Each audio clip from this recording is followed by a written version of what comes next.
I'm Elise Hartman, 37. I live in a small town in central Virginia, the kind with one high school, 2 gas stations, and too many churches. The kind where everyone knows just enough about your life to make assumptions, but never ask questions. I used to like that. The quiet, the routine. That morning started like most. Nora had been fussy all night, teething. I hadn't slept more than 2 hours, and Jonah, my husband, had already left for work, or so I thought. I remember staring at that candle on the kitchen counter.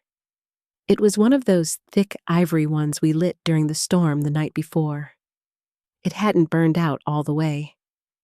The wax had pooled around the base and hardened like it froze mid-melt. I almost didn't notice it, but I did, and I remember thinking strange how something can burn and still be unfinished. I pulled my coat on kissed Nora's forehead where she slept, curled up in her swing, and drove to the grocery store. She had refused every kind of formula except this imported one that only Harrison Field carried. 40 minutes round trip. I listened to a podcast about sleep training on the way. I thought about texting Maris to see if she wanted to grab coffee later. I didn't. I remember thinking, this is what real life is. Diapers, errands, podcasts. A little dull around the edges, but ours. When I came back, the driveway was empty. Jonah must have come home for something and left again. The air was unusually still. The kind of stillness you feel in your skin, not your ears. I carried the paper bag inside, juggling my keys and her pacifier. That's when I saw them. Through the kitchen window. There's a direct line of sight from the front hallway past the living room into the backyard. Our sliding glass door had no curtain. They were framed in it like a photo. Jonah and Maris, my childhood friend, my once everything. His hand was on her neck like a string he was pulling gently. Her face was tilted up. His mouth was on hers. I didn't drop the bag. I didn't gasp. I didn't blink, I think. I just watched. There was something disorienting about it. Like seeing your reflection do something you didn't. Like time forgot where it was supposed to be. The sun glared off the glass behind them, catching on the edge of Maris's hair. I noticed she'd lightened it since I last saw her. I noticed that Jonah was wearing the sweatshirt I'd gotten him for our anniversary last year. The one he said was too soft to wear out. My chest didn't explode. It tightened, pulled in like a sinkhole.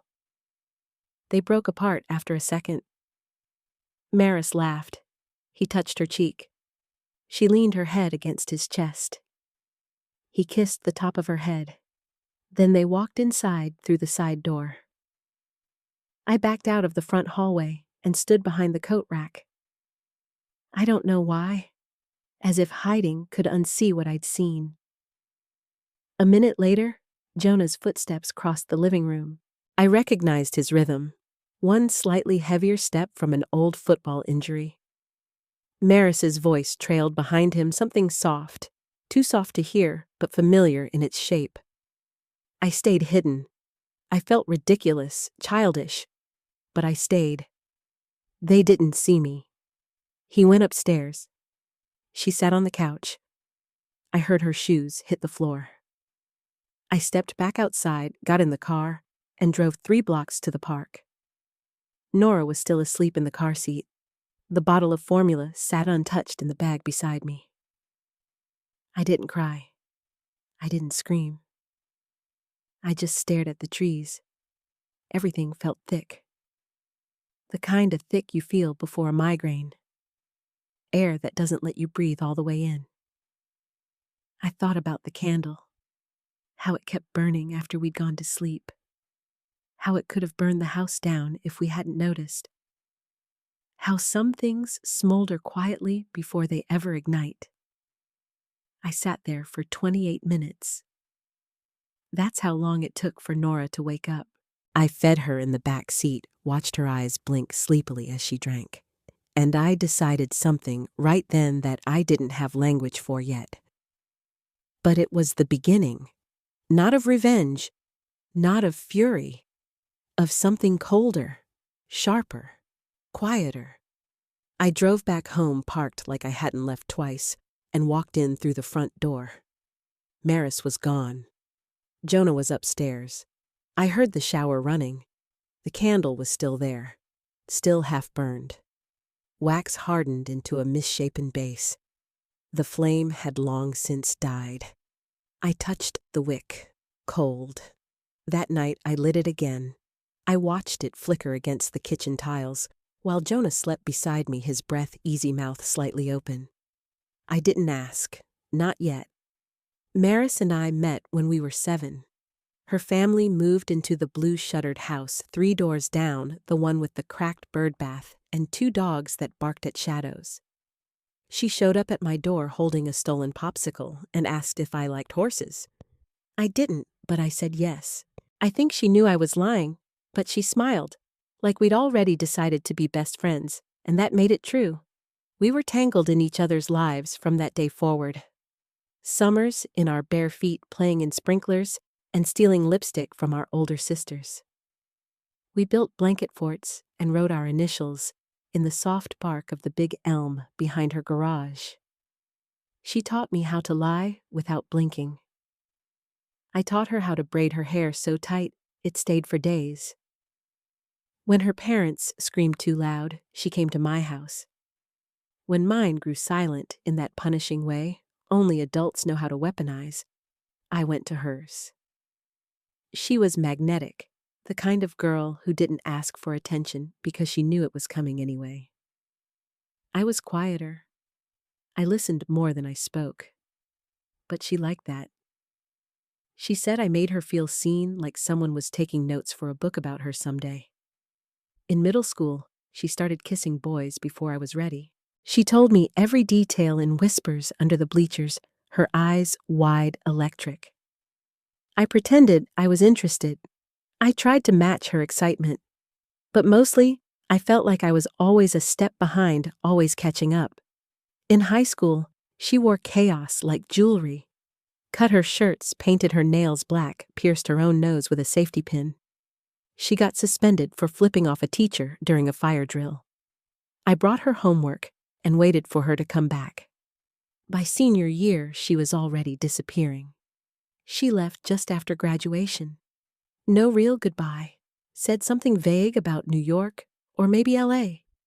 It changed every time. I didn't see her for 10 years. Not a letter, not a text.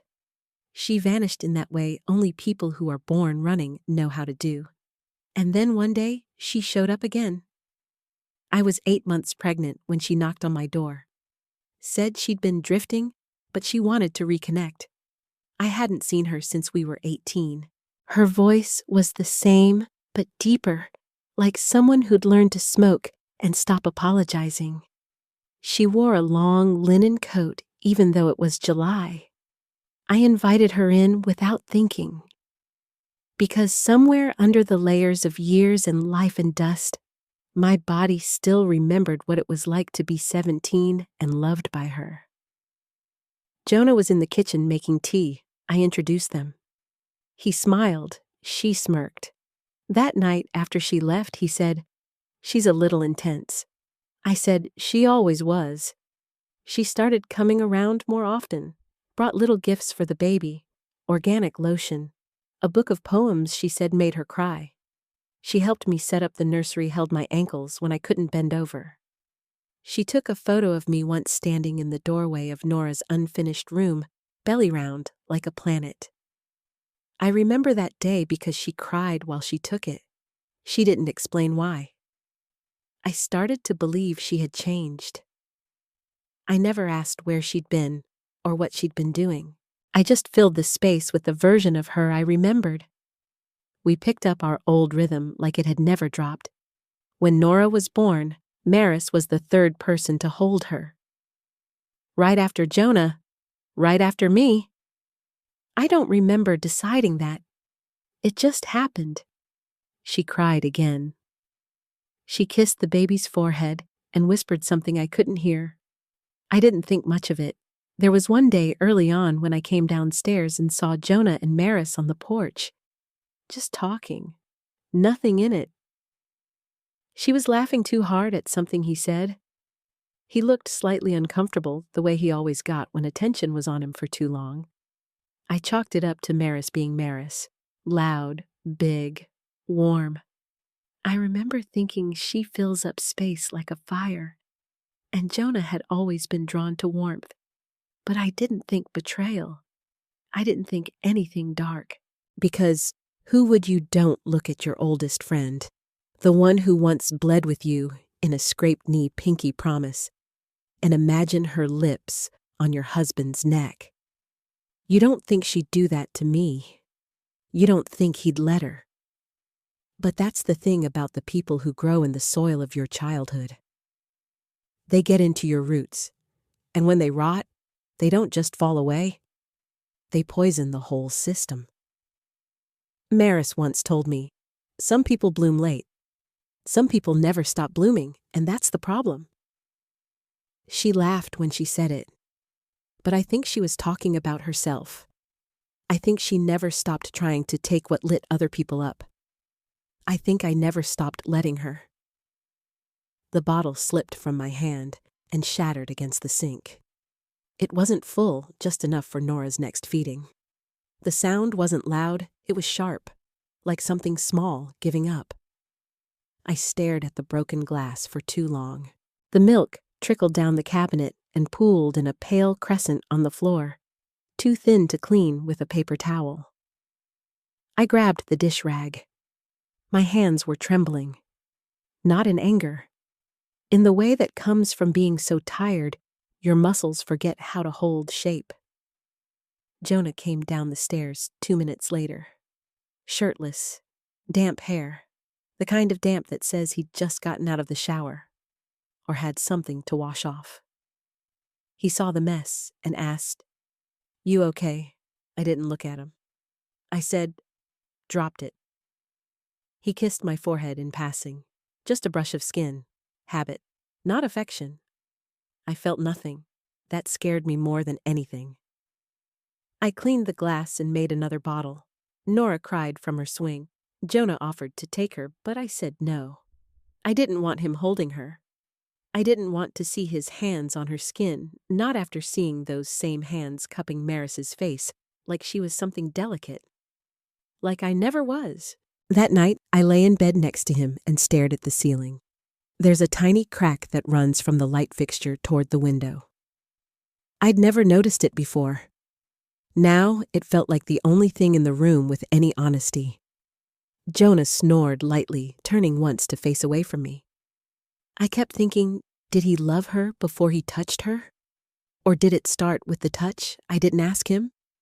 Not that night, not the next. Instead, I started watching them. The small things. The things you only notice when you're looking. The way her name popped up on his phone during dinner, and how he silenced it without reading. The way she always came by when I was busy with Nora's naps. The way Jonah stopped playing music when he cooked, which he used to love, and now said, gave him a headache. The worst thing was how they didn't even try to hide it well. It wasn't theatrical. It wasn't filled with panic or guilt. It was like they assumed I wouldn't notice. Or worse, that I wouldn't care. Some betrayals explode, others erode. This was erosion.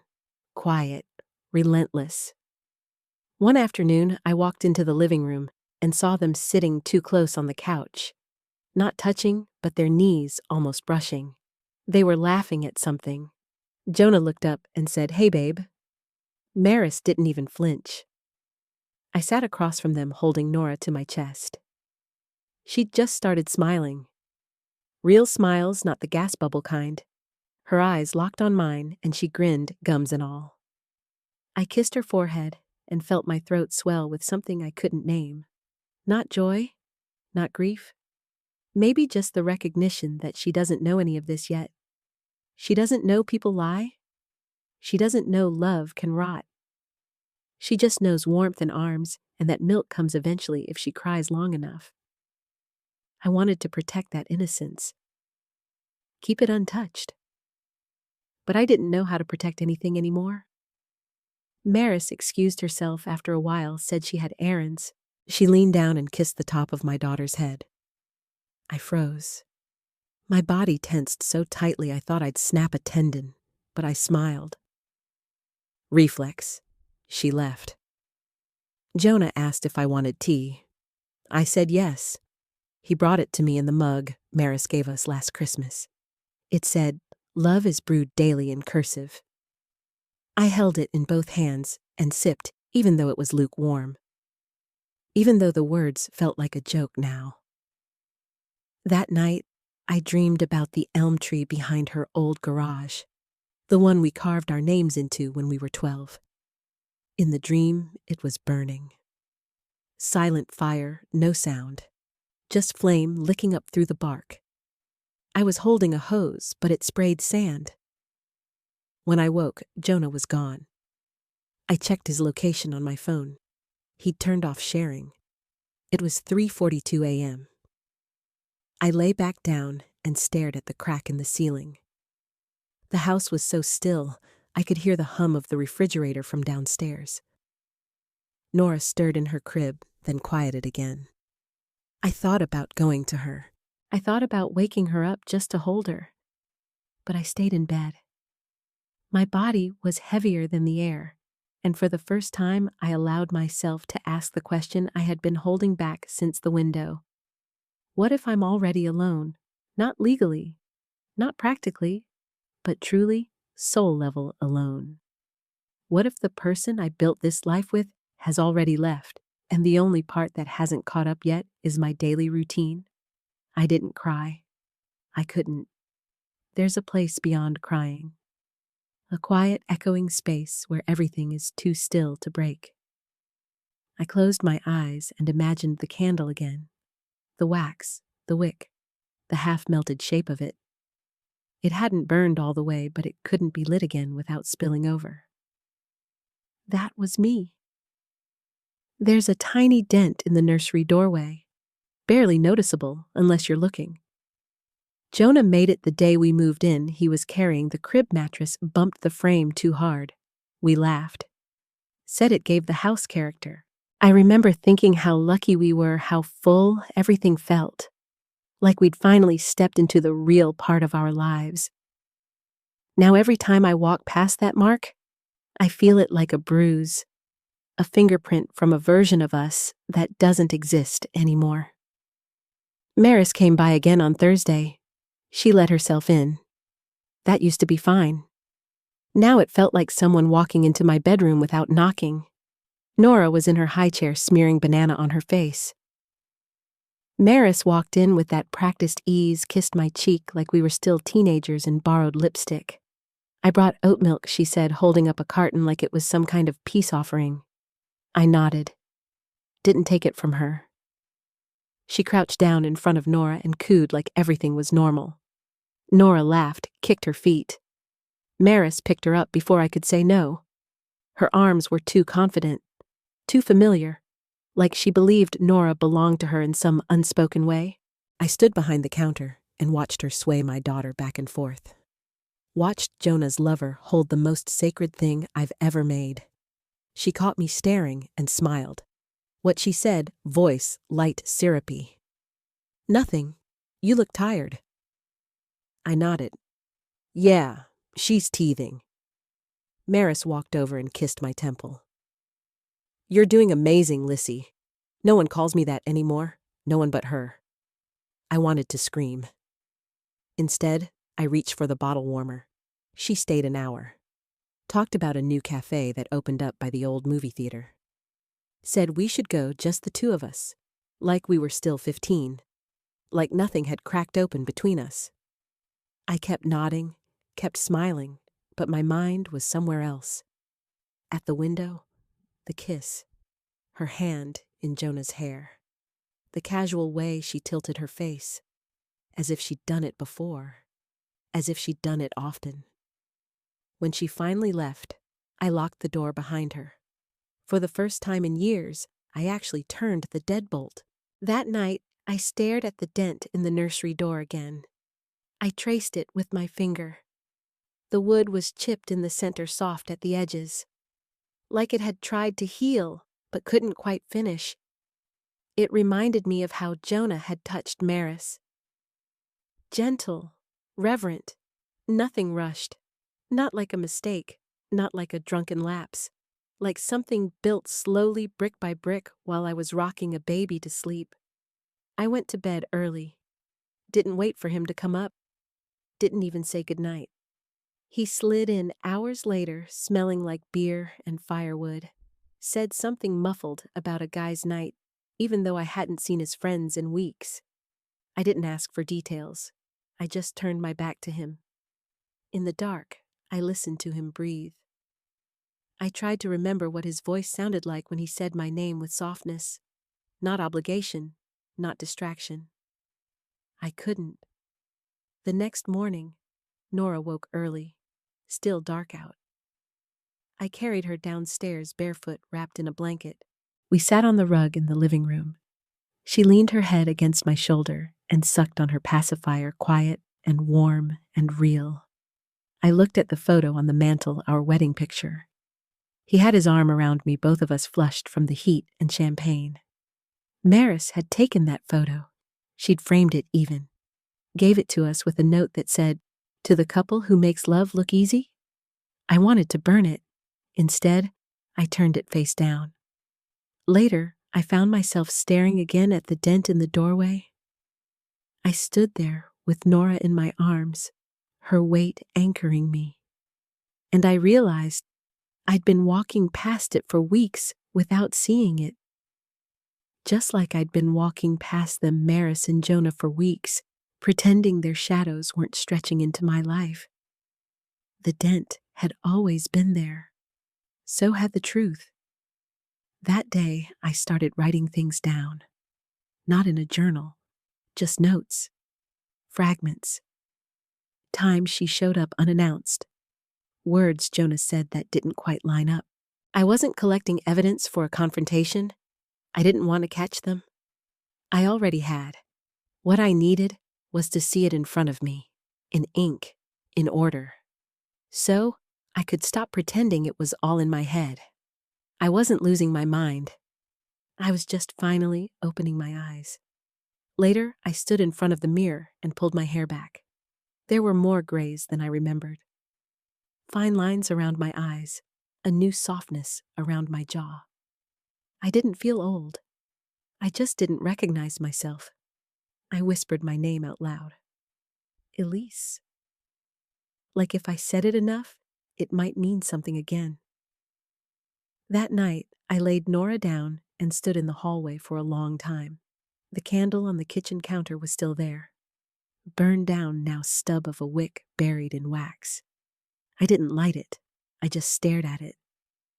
Everything in this house had changed, except the dent in the doorframe, and me, standing in its shadow. She brought wine, a soft red, the kind we used to drink at sleepovers when we snuck it from our parents' cabinets and poured it into plastic cups. She didn't ask if I was busy, just knocked once, then let herself in. Thought we could have a girls' night, she said, holding up the bottle like a flag. I looked down at the laundry basket in my arms, the spit-up stain on my sleeve, and said, "Sure." She followed me into the kitchen barefoot like she lived here. Dropped her bag on the counter, plucked 2 glasses from the cabinet. I noticed she chose the ones with the gold rims, my favorites. She knew that. She always noticed those little things. Jonah wasn't home yet. Working late, he'd texted. No emoji, no explanation. Just 3 words that used to mean something and now meant a stretch of time where I held my breath. Maris poured the wine. She wore a gray sweater, one of those oversized ones that slide off the shoulder like it's accidental. I wondered if it was Jonah's. I wondered if I wanted to know. She handed me a glass and leaned against the counter like we were back in high school about to dissect a crush. "I've missed this," she said, her eyes, soft voice lower than usual. I took the glass. Didn't drink. Just held it close to my chest. Things have felt messy lately, she continued, and I figured maybe we needed some girl time. Just us. Just us. I almost laughed. Instead, I sat. She started talking, about nothing at first. The barista at the new cafe, who got her name wrong. The woman at the thrift store who tried to sell her a broken lamp. She laughed at her own stories, tossing her hair like it was still 1999.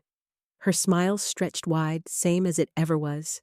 That smile always had power. When we were kids, it got us out of detention. Got us into parties we weren't invited to. Made boys forget themselves. Made me forget myself too. Even now, it worked on me in little ways. I kept watching her lips, her mouth, the same mouth that kissed Jonah. I wondered if she kissed him like that, head tilted just slightly, lips parted in the way that looks like surrender. "Remember when we got caught sneaking into the pool?" she asked, suddenly pulling me back. "You lied so well, I thought you'd end up a lawyer." I nodded. "You always did the talking. I just backed you up." She smiled again. That same old smile. The one that could make destruction feel like a magic trick. "You were always loyal," she said. Something about the way she said it made my skin crawl. I took a sip of wine. It was sour. Or maybe that was just me. She reached across the counter and touched my hand. "Are you okay, Lissy again?" Like that name belonged to a version of me I had permission to become just because she asked. I wanted to scream. I wanted to slam my glass against the wall and watch it shatter. Instead, I said, "Yeah, just tired." She nodded, like that made perfect sense. Like she hadn't gutted me and was now sitting in my kitchen sipping wine, like she hadn't tasted my husband. There was a beat of silence. Long enough to notice. Her eyes flicked to the clock on the stove. "Jonah's still working." I looked at her then. Really looked. And something shifted. Her voice hadn't changed. Her posture hadn't changed. But something in her was watching me more closely now. Like she was waiting for a signal. Like she was trying to read which part of me still believed in her. I held her gaze and said, "Yeah, he'll be late." She looked down into her wine, swirling it gently. "You guys seem good. From the outside." The outside, like she wasn't on the inside, like she hadn't crossed a line that can't be uncrossed. I said nothing. She smiled again, that same exact smile, and I saw it then clearly. She wasn't sorry, not even a little. She didn't come here to confess, or to beg. She came here to see if she'd won. That night, after she left, I put Nora to bed and sat in the hallway outside her room. Just sat. The nightlight in the corner threw soft golden shapes on the wall. I pressed my hand against the carpet and felt its dull resistance against my palm. There was a silence in me I hadn't known before. Not the kind that comes after crying. The kind that comes when you've said nothing at all and you realize you never will. Jonah came home past 11. I was already in bed, lights off. He slid in next to me and didn't say a word. I listened to him breathe. I counted each inhale like it might tell me something. It didn't. Later in the dark, I whispered one question to myself. If someone destroys your house and hands you a glass of wine, are you supposed to thank them for the drink? Maris smiled like she used to. And I let her. It wasn't the big moment. It wasn't some crescendo or scream. It was a spoon. I'd just fed Nora and was rinsing her little bowl when Jonah walked in still in his work clothes. He loosened his tie like it was a ritual and asked if there was anything for dinner. "No," I said. "I didn't cook." He blinked like he didn't understand the answer. Then shrugged and opened the fridge. "I'll make a sandwich." That was it. That small shrug. That absence of curiosity. That tiny thoughtless gesture, like nothing in our world was off balance. Like his hands hadn't been on someone else's skin.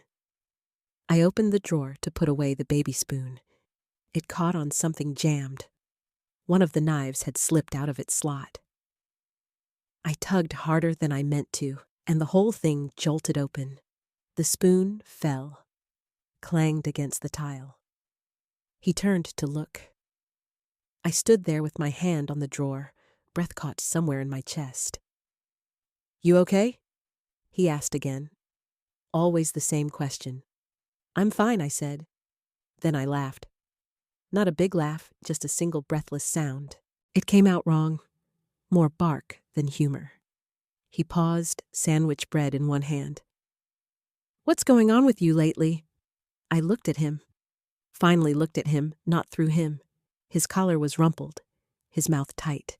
His eyes darted like he was scanning for a script. I said her name. Just one word. Maris. His face shifted like something inside him had slipped out of place. He didn't speak right away. I waited. Not because I was giving him space, because I wanted to see if he'd lie. He didn't. He didn't confess either.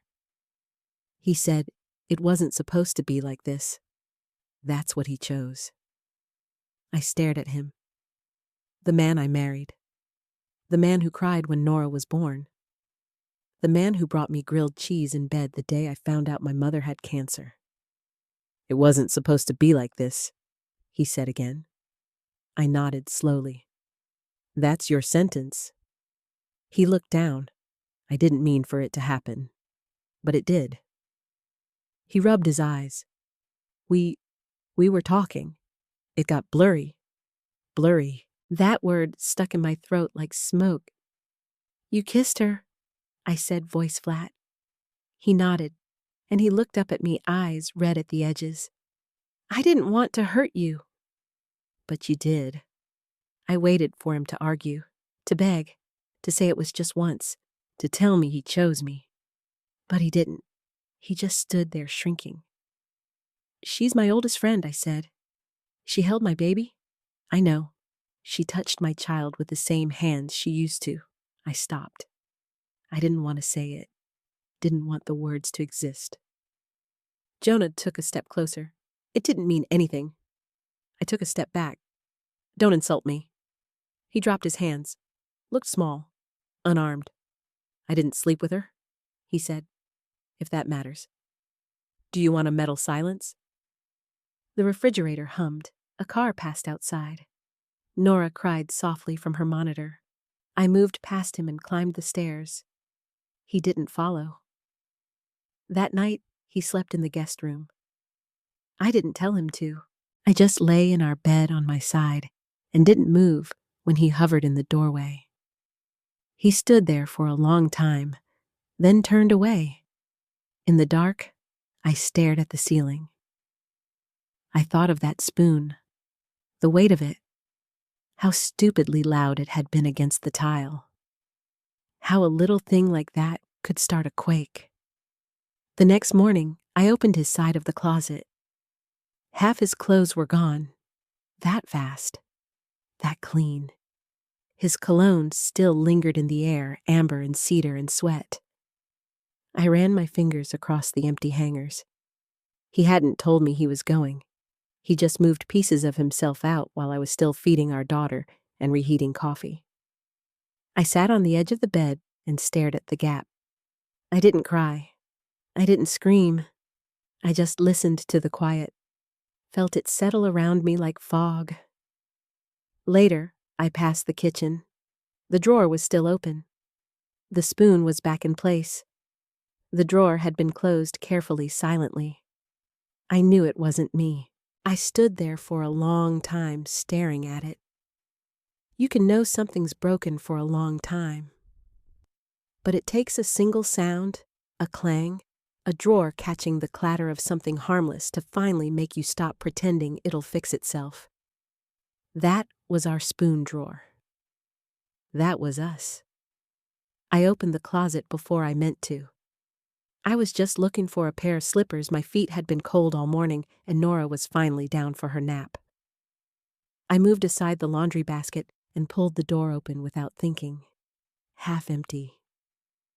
The hangers swung slightly, bumping against each other in that hollow way plastic does when there's no weight to balance it. I stood there staring at the space where Jonah's clothes used to live. Button-downs, his gray hoodie, the olive green jacket with the frayed sleeve he wore every fall. Gone. No note, no explanation, just the subtraction of presents. There were 2 socks left on the shelf above the rail. One blue, one black. Unmatched, balled into silence. I reached for the hoodie that was still there, mine, technically, but one he used to steal when the house got cold. I buried my face in it. It still smelled like cedar and soap, and something a little sour underneath. Not entirely unpleasant, just human. I didn't cry. I sat down on the edge of the bed and let the sleeves fall over my hands. There's something cruel about empty spaces that were once shared. A closet, a side of the bed, the seat at the table. They don't grieve loudly. They just sit there missing, reminding, waiting for you to notice again. Later, I stood in front of the bathroom mirror. My skin looked thinner than I remembered, eyes slightly swollen. Not from tears. From everything else, sleeplessness held breath, too many almost words. I thought about the first time Jonah undressed me. We were 26. His hands shook the whole time. Not from nerves, but because he kept pausing to look at me like he was trying to memorize it all. He'd whispered, "Are you sure I remember that more clearly than the sex itself?" Just the way he asked. Soft, with reverence. Now he left without saying goodbye. That evening, I made dinner for Nora and sat on the floor while she mashed sweet potato into her cheeks.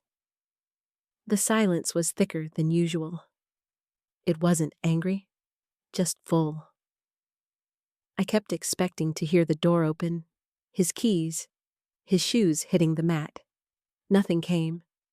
I watched the baby monitor blink quietly on the table, the green light pulsing like a heartbeat. There was a photo in the hallway, one from our baby moon in Asheville. Jonah was holding my hand, both of us grinning like fools in front of a blurry waterfall. I remember that day so clearly. I was bloated, hormonal, and desperately in love with the idea that nothing could ruin us. I took it off the wall and slid it into the drawer by the front door. No ceremony, just one less thing looking me in the eye. Maris hadn't texted. I checked twice. I wondered if she knew he'd left, if she helped him pack, if she sat on his bed folding his socks with those clever, practiced hands. The next morning, I called the pediatrician about Nora's rash and cleaned out the pantry while I waited on hold. I didn't think about Jonah until I found his favorite cereal in the back, the one I always said was just sugar and air. I held the box for a moment, then dropped it into the trash. Around noon, I stood in the nursery and traced the edge of the crib. Nora was sleeping on her side, breath soft and uneven. She twitched once, just a little spasm like babies do. I reached down and covered her with the light blanket. The dent in the doorway caught my eye again. Still there, still unchanged. I ran my fingers over it, then rested my forehead against the wood.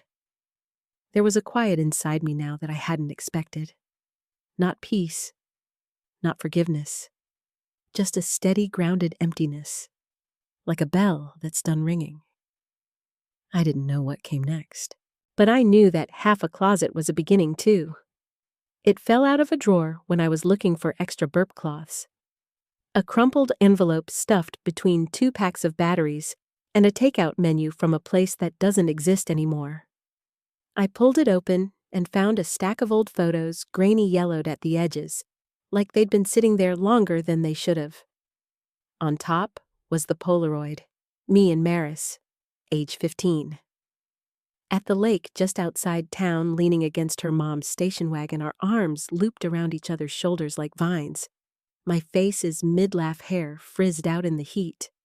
Hers is perfectly still, her eyes wide open and staring directly at the camera. I sat on the floor and looked at it for a long time. At first I smiled. I remembered the day the scent of sunscreen and gasoline, the awful canned soda we brought, the way Maris jumped off the dock fully clothed just to make a scene. I remembered us lying on the grass afterward, watching clouds and pretending we were somewhere bigger than this town. But then something about the photo unsettled me. I was laughing, caught mid-motion. Maris wasn't. She was watching me. Not the camera. Me. Noticing that made something shift in my stomach, a coil tightening in slow motion. I'd never seen it before, never studied the photo with adult eyes, with the kind of eyes that understand hunger in subtle forms.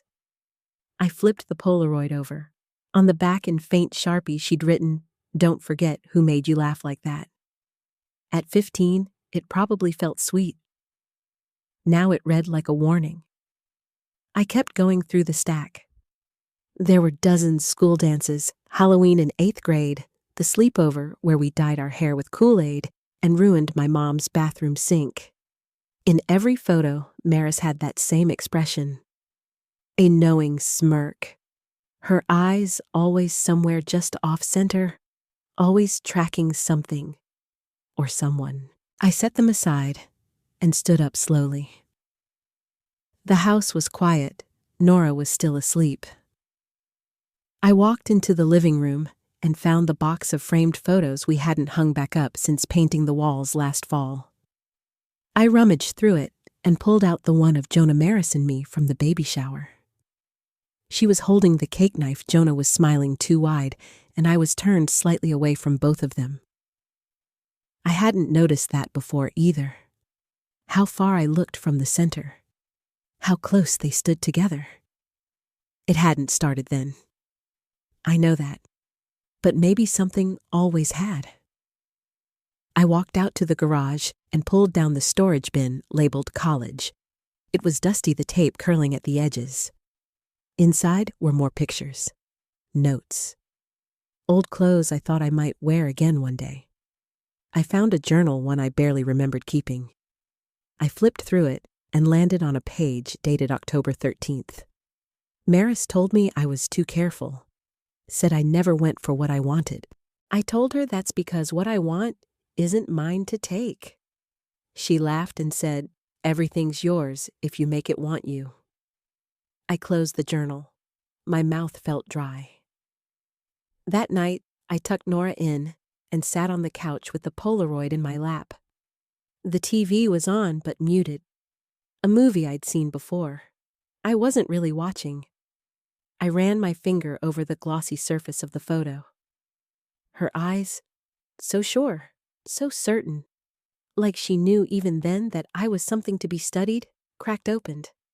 I remembered a conversation we had the summer before she left for New York or LA, or wherever she was pretending she'd go. We were lying on the dock, our legs dangling over the edge. The sun had set, but we hadn't moved. The sky was that deep navy that swallows everything. She said, "You're going to marry someone safe. Someone sweet. And one day, you're going to wonder what it would have felt like to be ruined." I laughed. "That's not what I want." She turned her head toward me. "That's what you'll get." And I did. I married someone safe, and then I was ruined anyway. But not by him. Not just by him. By the girl who once swore we'd be each other's maid of honor, who drew hearts around my name in her notebook, who told me I was too good for everyone and then decided she wanted everything I had. Not all monsters hide in the dark. Some sit next to you and braid your hair. I folded the Polaroid in half, not out of anger, out of acknowledgement. Because seeing it for what it was didn't erase the years we shared. But it did free me from pretending they meant something different than they did. She had always been watching, and I had always been looking away. The salon smelled like bleach and citrus and too much hairspray. There was a bell above the door that jingled when I stepped inside. My boots stuck slightly to the floor. Someone had spilled something sweet and not cleaned it properly. Rachel, the stylist, looked up from the reception desk and gave me a tight smile. "Hey, Elise, haven't seen you in a while." I almost turned around. The truth was I hadn't planned to come here. I'd driven aimlessly after dropping Nora at my sister's house and somehow ended up in the strip mall where the grocery store and the dry cleaner shared a lot with this place. My hair was tied up in a loose bun. I touched it, suddenly self-conscious. "I just want a trim," I said. She nodded. "Sure thing." But I didn't mean it. I sat down in the chair, and when she unpinned my hair, it fell in waves around my shoulders. Longer than I remembered. Lank. Uneven. Still scented with baby shampoo, because it's all I'd had the energy to use. Rachel ran her fingers through it gently. "What are we thinking?" I stared at myself in the mirror. Pale, hollow-eyed. A small scar just beneath my lip I hadn't noticed before. "Cut it off," I said. She paused. "Like, how short, all of it?" She raised an eyebrow. "You sure?" "No," I said, "but do it anyway." She didn't press, just nodded and began. The scissors made a sound I wasn't prepared for. Deliberate final. Strands fell to the floor in soft clumps. I kept my eyes on my reflection. The woman in the mirror looked like me, but not really. She looked like someone who'd walked out of a fire and didn't mention the smoke. Rachel kept the conversation light, talked about her dog, a new coffee shop, how she'd started watching crime shows again. I nodded when it made sense to. Didn't speak unless necessary. At one point, she met my eyes in the mirror and said, "You okay?" I didn't answer right away. Then I said, "I'm in the middle of something." She nodded, like she understood, even if she didn't. Small towns are like that. Nobody asks directly, but everyone notices. They just tuck it away for later. When she was done, my hair barely brushed my jaw. I reached up and ran my fingers through it. Lighter, cooler, like I'd peeled off a costume. I paid in cash. Rachel squeezed my hand and said, "It looks good, Elise. Really good." Outside, the air had that bite of early November. Leaves scraped across the pavement. The wind felt clean. I sat in my car for a long time before turning on the engine. Looked at my reflection in the rear view. Not prettier, not stronger. Just different. I drove home with the windows down. No music, just the sound of my own breathing and the wind through the gaps. When I got back, the house felt too quiet. Not the peaceful kind. The kind that makes the walls sound like they're breathing. Like something is waiting. I walked into the kitchen and opened the cupboard where we kept our mugs. The one Maris gave us was still there. "Love is brewed daily." Gold lettering chipped slightly at the handle. I picked it up and looked at it. Really looked. The words weren't ironic anymore. They were pathetic. I carried it to the trash can and dropped it in. The sound of ceramic breaking against the bin's bottom was more satisfying than it should have been. Later, I rocked Nora to sleep. She kept one tiny hand on my neck, her fingers flexing softly, like she needed to feel the pulse there to trust I was still real. I whispered to her, "You don't need to know everything, but one day I'll tell you enough." She stirred, then settled. After she slept, I stood in the hallway again. The nursery door was ajar. The dent in the frame caught the light just slightly. I traced it again out of habit. And this time, I thought maybe not everything broken needs to be sanded down. Some marks deserve to stay. As proof. As reminder. I caught my reflection in the hallway mirror on the way to bed. The short hair startled me again. I tilted my head. Not stronger, not sadder. Just real, and real was enough. It was almost dusk when I saw it, that soft hour when the light turns gold and everything looks more forgiving than it really is. I was upstairs folding laundry, Nora babbling in her crib beside me. The monitor on the dresser was silent. She hadn't napped, just rolled and talked and grabbed her toes while I tried to match socks and ignore the way the silence in the house had changed since Jonah left.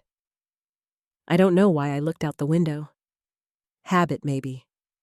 Or some instinct I hadn't learned to name yet. Down the street, parked just past the bend where the old willow leans over the sidewalk, was Maris's SUV. Silver. Clean. Engine idling. At first I didn't recognize the man in the passenger seat. His head was tilted back against the headrest, eyes closed. Then he turned his face. Even from that distance, I knew. Jonah. Her hand moved toward him, gentle. He leaned in, not quite a kiss, just that soft contact people make when they've already crossed the lines, and now they're testing how bold they can be in daylight. She kissed his neck. It was slow, unhurried. I stood perfectly still, not shocked. That had come and gone. Not angry. That had dried up, left like a tide pulling back after too long. Just quiet. I watched for 27 seconds. I counted. Because counting felt like doing something. Like proof that I had seen this. That it wasn't a blur or a mistake or a lie I would let them tell later. I picked up Nora. Her hair was damp with sweat. She pressed her cheek against my collarbone like she always did when she wanted to be close, but didn't want to sleep. I walked downstairs, holding her tight. The babysitter's car was parked out front. Emily. She was 17, sweet, eager. She'd arrived 10 minutes earlier for her usual Friday night shift, so I could take a bath, maybe read a few pages of the novel I kept pretending to enjoy. I opened the door. Emily was sitting cross-legged on the couch, scrolling her phone. She smiled. "Hey, Ms. Hartman, I'm going to hang out a few minutes before heading up. Just wanted to rock her a bit." "Sure thing," she said, already half back in her screen. I walked into the nursery. I sat in the rocking chair and held Nora tighter than I needed to. Her breathing slowed. She rubbed her eyes, then tucked her fingers into her mouth. Outside the window, the SUV was still there. I didn't watch this time. I didn't need to. It was what they did now. I thought about the word affair. How cold and small it sounds. Like something a lawyer says, not something that hollows you out and fills your shoes with lead. This wasn't an affair. It was an undoing, an unraveling of every small kindness we'd shared, every sleep-laced whisper, every plan scratched on napkins. He had taken all that and handed it to someone who already knew too much about me. That night I made dinner and didn't taste it. Emily fed Nora and cleaned the dishes without being asked. I gave her a tip that was too generous and thanked her too sincerely. She didn't ask what was wrong. Small towns never do. After Nora was asleep, I sat at the kitchen table and opened my notes app. I typed the date, the time, the location of her car. What I saw? Not for revenge. Not for court. Just so I wouldn't gaslight myself. So I'd remember I had seen it, all of it, and I hadn't imagined the weight of it sitting in my throat. The next morning, there was a text from Jonah. "Can we talk?" I didn't answer. He followed it with, "It's not what you think." I stared at the words for a long time. Not because I believed him, but because I wanted to understand how someone could still think lying was better than silence. I turned off my phone. I took Nora to the park. Let her roll around on the blanket. She tried to eat grass. I let her, just a little. An older woman passing by said, "She looks so much like you." I smiled. And for the first time in weeks, it didn't feel like my face was breaking when I did. That evening, I walked into the nursery, held onto the doorframe again. The dent was still there. The room was dark, except for the nightlight. Nora slept with her arms over her head like a tiny starfish. I stood there a long time. Then I closed the door gently and turned away. Not out of pain, out of practice. I was learning how to leave rooms with softness, how to watch things and not need to speak, how to count, not react. It was what I did now. He didn't knock, just let himself in the way he always used to, key still on the same ring, same scrape of the door against the warped floorboard. I was in the kitchen rinsing strawberries for Nora. The back door creaked, and I knew it was him before he said a word. I didn't turn around. "Hey," he said, voice softer than I remembered, like he was afraid the house might reject him before I did. I kept rinsing. "You left your key." He walked in slowly, his footsteps careful. "Yeah," he said. "I wasn't sure if I should still have it." I drained the water, turned off the faucet. My hands were wet. I dried them on the towel he used to drape over his shoulder when he cooked. "I saw you," I said. He paused. "When 2 days ago, in her car." The silence that followed was thick but not surprising. I could feel the weight of it in the floorboards. "I didn't know you were," he started. Watching, I cut in. "I wasn't. Not on purpose." He exhaled like it hurt. "It's not love." I turned to face him. He looked thinner, paler, his eyes red-rimmed like he hadn't slept. I felt nothing. "Then what is it?" I asked. He didn't answer. I stepped closer. "You were kissing her neck, Jonah, in the middle of the day. You turned off your location? That's not confusion. That's choreography?" He flinched. His mouth opened, then closed again. "I didn't mean to hurt you," he said. I nodded. "That seems to be the theme." He rubbed the back of his neck. She told me she didn't want to come between us." I almost laughed. "Did she say that before or after the first kiss she said it was a mistake?" "So did you." He didn't answer. I walked past him into the living room. He followed. Nora's toys were scattered across the rug. Her little giraffe, the stacking rings, a burp cloth draped over the side of the couch like a ghost of yesterday's mess. "She's fine, you know," I said. "Nora, she's happy. She still laughs when the dog barks next door. She doesn't know anything's wrong." "I miss her," he whispered. "She's still here." "And you," I looked at him. He was standing where we used to slow dance after dinner, where he once told me I made him believe in good things. "I don't know what I am," I said. He nodded slowly. "I want to fix it." "Why now?" "Because I lost too much." I tilted my head. "You lost what you walked away from." He sat down heavily on the edge of the couch, hands clasped between his knees.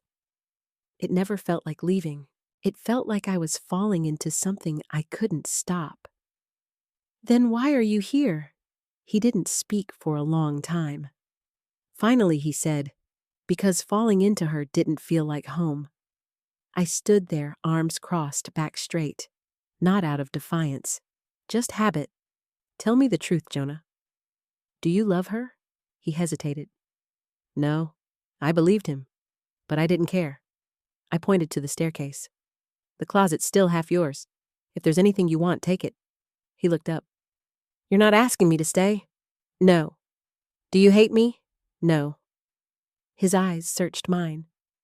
Then what's left, I stepped forward and placed the monitor in his hand. The screen showed Nora asleep, one arm tossed above her head. "This," I said. "This is what you take, what you show up for, what you get to be part of if you keep your hands clean." He swallowed hard. "And what are you keeping?" I looked around the room. The scuff marks on the baseboards, the dented doorframe, the ghost of who we were lingering in corners. Everything else I said. He stood. "I'll bring her back tomorrow." I nodded. He paused in the doorway. I'm sorry, I know. He left. This time the door closed gently. Later, I sat on the floor and picked up the giraffe, pressed its plastic neck until it squeaked. Nora stirred on the monitor, then settled. I leaned back against the couch and stared at the ceiling. It wasn't love, but it was betrayal. It wasn't the end of the world, but it was the end of a language we used to speak fluently.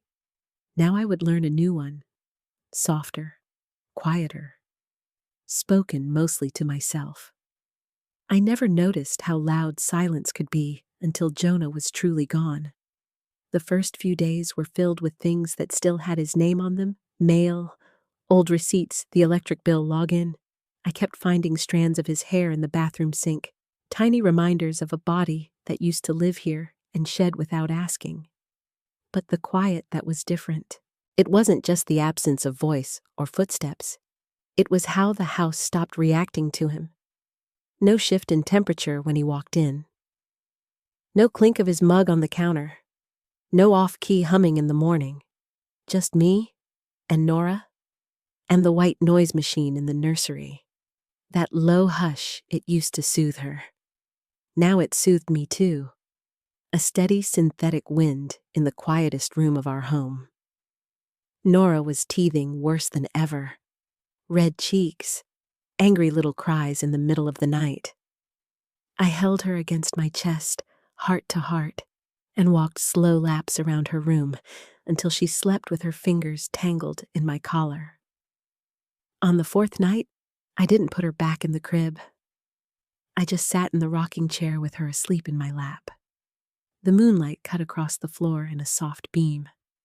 I stared at it for a long time, the way you stare at a candle when you've run out of things to pray for. It hit me then. I wasn't waiting anymore. Not for him to come home. Not for Maris to explain herself. Not for a reversal or an apology. The waiting was over. What remained was presence. Strange, hard-won presence. The house felt like a bruise. Not fresh, not aching, but tender when touched. And yet, I was breathing easier. I stopped checking my phone every 5 minutes. I stopped pacing the window at 8 p.m. I stopped pretending I didn't still smell Maris's perfume on the guest throw pillows. I started noticing other things. The way the birds outside Nora's window always landed in threes. The way the afternoon light hit the picture frames crooked at 3:17 every day. The way my daughter laughed hardest when she startled herself. I lit a candle. Not the one from before, a new one, vanilla and cedar. It burned slower, deeper. That night, I made myself a cup of tea and sat at the kitchen table after Nora went to sleep. I didn't put on music. I didn't scroll through photos or old texts. I just sat and let it be quiet. I didn't realize how much noise I'd been carrying in my body until it was gone. The lies, the second guessing, the way I'd learned to speak gently so someone else's guilt wouldn't explode into my lap. Now it was just me. The refrigerator humming, the candle flickering against the backsplash tile, the baby breathing upstairs. I stood in the hallway just outside her room and pressed my hand against the doorframe. The dent was still there. I didn't trace it this time. I just acknowledged it. Like you acknowledge a scar that's no longer tender. Just a story. One you've decided not to erase. I walked into the nursery and kissed Nora's cheek. She stirred, blinked up at me, then nestled deeper into her blanket. I whispered, "It's okay now." Not because everything was fixed, but because the worst had passed. The quietest room in the house had become the truest one, and I was finally starting to belong in it. I lit the candle again tonight, the new one. Vanilla and cedar almost half gone now. The flame danced low and slow on the counter, casting soft shadows along the grout lines. The house smelled warm. Real. Nora had fallen asleep early. A good sleep, the kind where she curled into herself like a comma, mouth slightly open. I watched her for a few minutes, just breathing, matching the rise and fall of her chest with mine. She had Jonah's eyelashes. Maris once pointed that out, as if that made her closer to him, more his. I used to believe things like that we were stitched together in ways deeper than time. But the truth is, love doesn't last because of blood or DNA or shared beds. It lasts when it's tended, when it's protected, when it's chosen over and over again, even when it's hard. And they didn't choose me. That used to feel unbearable. Now, it feels like a fact. I walked into the hallway tonight and stood under the light, the one I used to keep off after Nora's bedtime. It spills a warm yellow down the staircase and always made Jonah squint. Feels like we're in a movie, he'd say. Maybe we were. Maybe I thought we were writing a love story when we were only shooting a short. The hallway is narrow-lined with photos I haven't taken down. Not yet. There's one of me and Maris at my baby shower. She's holding the ribbon from the gift wrap, pretending it's a crown. I'm laughing, but not fully. The kind of laugh that knows too much, but still hopes to be wrong. I don't move to take it down. I just let it be. Sometimes scars don't ask to be erased, just seen, named, accepted. The candlelight flickers across the hardwood. The night is quiet. Even the neighbor's dog, usually barking at nothing, is silent. I walk to the nursery door and rest my hand against the frame. The dent is there. Still shallow. Still real. I smile a little. Not because everything's okay, not because I've found new love or started some brave new chapter, but because I'm still here, in my home, in my skin, with my child, with the light spilling out behind me. I thought betrayal would break me. I thought it would harden me into something bitter and permanent. It didn't. It hollowed me out, yes. It peeled back pieces I didn't know I was clinging to. But beneath all of that, there was something untouched, still soft, still mine. I walk to the kitchen and blow out the candle. The smoke rises, curling, drifting, then vanishing.